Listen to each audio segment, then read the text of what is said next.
আজ পুকুরে 4 wheel tractor দিয়ে ট্র্যাক্টর দেওয়া হচ্ছে।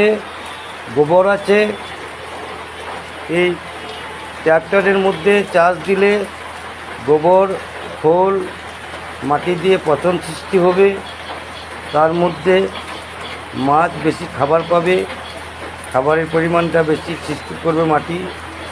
সেই পরিমাণে আমি আজকে ট্র্যাক্টর দিয়ে পুরা চাষ দিয়ে দিচ্ছি।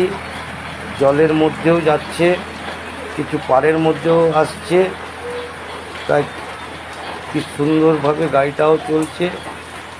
তাই আপনারা দেখবেন এগ্রিকালচারের পদ্ধতি, মাছ চাষ কীভাবে করা যাবে। সকল মিলে আমার সঙ্গে থাকবেন, সাথে থাকবেন, লাইক করবেন, সাবস্ক্রাইব করবেন, কমেন্ট করবেন। আমার এই ভিডিও কথা কম কাজ বেশি ভিডিওতে।